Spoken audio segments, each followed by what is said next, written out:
Hallo, ek is Isak van Eco Trades. Ons is van Bloemfontein. Ons is vandag hier in die noordweste van Suid-Afrika waar ons by 'n crusher plant 'n off-grid sonstelsel ingesit het.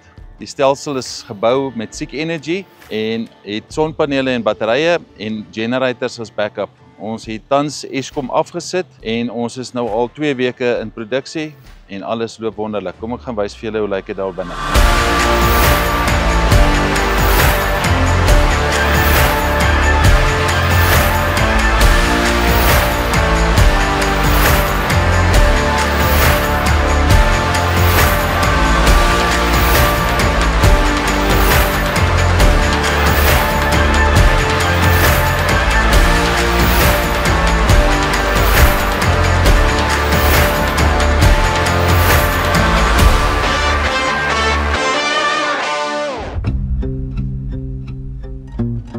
Right, hierso het ons die gateway of die kas wat alles verdeel. Aan hierdie kant koppel die inverters, aan hierdie kant koppel die generator en aan hierdie kant is die mynbreker wat uitgaan na die res van die crusher toe. So dis 2500 ampere, 1600 kW gateway. Hier is 14 inverters gekoppel, so elkeen met sy breker. Ons het nog plek om 'n inverter te koppel.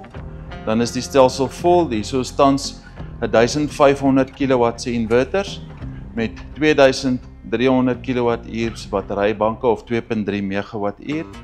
Die stelsel kan nog uitgebrei word na 3.6 MWh toe en ons kan nog sonpanele bysit by die bestaande 2200 panele wat hier is.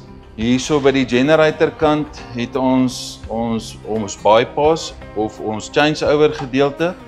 So ons het 2 geïntegreerde generators hier buite wat gesinkroniseerd is om die stelsel backup te gee vir in dae soos reën of indien ons met maintenance doen op die stelsel dat hulle kan bypass dat die res van die crusher plant en steenfabriek wat hier is nie staan nie. Die stelsel se oorskakeling is feitelik seamless soos wat hulle sê. Jou generators kom en gaan en jou plant skakel nie af nie. Hierso is VSD's en allerlei motors op die steenfabriek en op die crusher belde. So ons kan nie 'n dip in die plant vat nie. Dis hoekom ons besluit het op Seek Energy reeds oor die seamless transfer tussen generator of tussen backup, as jy nou maar as jy grid sou gehad het. So as 'n ou kyk na die laste wat konstant loop soos die jaw crusher wat die groot massa klippe breek en daar's 'n dip in die krag en daai jaw crusher sit nou met daai helse stuk klip binne in hom vas, dan vat dit ure om daai ding uit te breek met jackhammers of wat ook al. So daar kan nie 'n dip in die krag wees nie.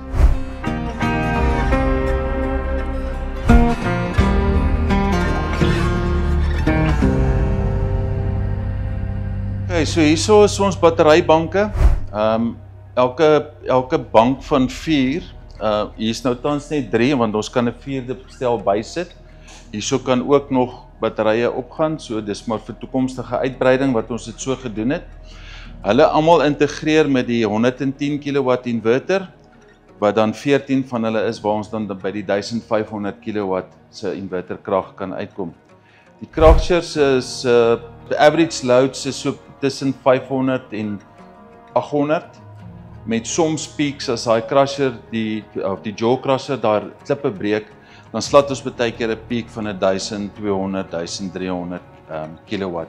Maar oor die algemeen is die gemiddelde las rondom 500, 600, soms 800 hang af van hoeveel toerusting aangeskakel is. Op die perseel is 'n steenfabriek, crusher belde wat die sortering doen en dan die crusher self waar die jaw crushers is en dan is daar die deel wat die klip se stof ook was, so daar's 'n wasgedeelte ook wat betrokke is.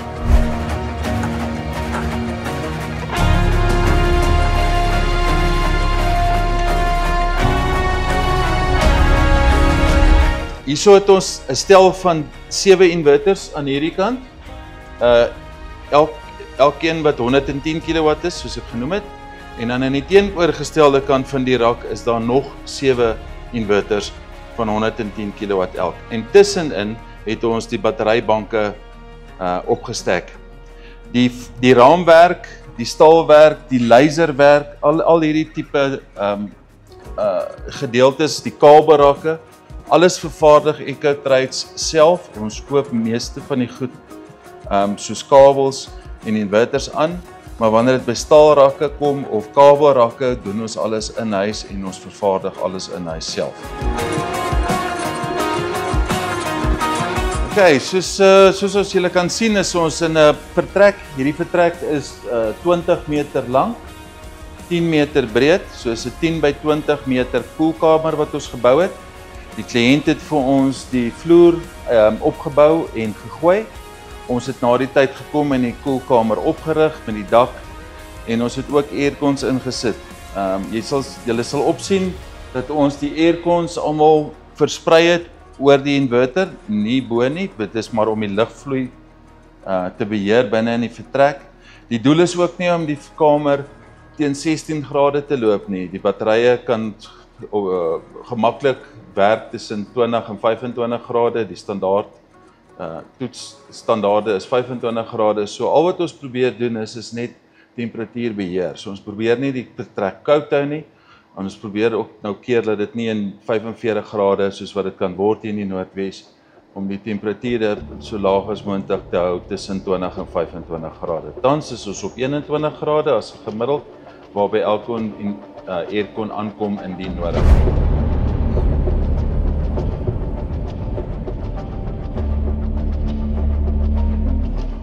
Dis 'n crushing plant of 'n klipbreker en 'n sementstene fabriek plus 'n ready mix plant plus al die elektrisiteit wat ons nodig het hier. Ons hardloop 'n workshop hierso is, sal ek sê, die 80.000 stene wat ons elke dag maak met hier uitgaan. So die hele workshop wat trokke onderhou en so aan. Maar ons het in 'n uitdaging beland waar ons elektrisiteit van die grid af gekry het wat nie aan ons behoefte kon voldoen nie. Ons het gekyk na ons 500 kVA generator wat die crusher supply het en dan het ons 350 kVA gehad wat die stene supply het. En ons kon nie expand nie, ons kon nie uitbrei nie. En toe het ons met die plaaslike munisipaliteit en ons krag van hulle gekry en ons het actually in hoeke vasgehardloop en ons moes 'n plan maak om verder uit te brei. En dit is wat ons oorgestoot het. Hierdie is 'n groot kapitale uitleg, maar dis absoluut die moeite werd. Skoon krag en ons kan actually nou die besigheid met die regte planne vorentoe vat. Ja, so die uitdaging hoofsaaklik was gewees om die gekombineerde krag wat hulle gebruik het wat van die munisipaliteit af te kom en die diesel generators wat elke dag geloop het se kostes af te bring, want op 'n stadium met die gekombineerde kostes hier tussen 8 en 10 rand geloop per kilowattuur. En as ons nou kyk na die sonkrag wat hier opgesit is oor 'n tydperk van 10 jaar, kyk jy na gemiddeld van R2.40 per kilowattuur wat 'n vaste koste is wat nie eskaleer elke jaar nie. Buiten dit sit ons dan nou met stabiliteit, so omdat ons multiple inverters hierso het, dit is meer 'n redundant stelsel.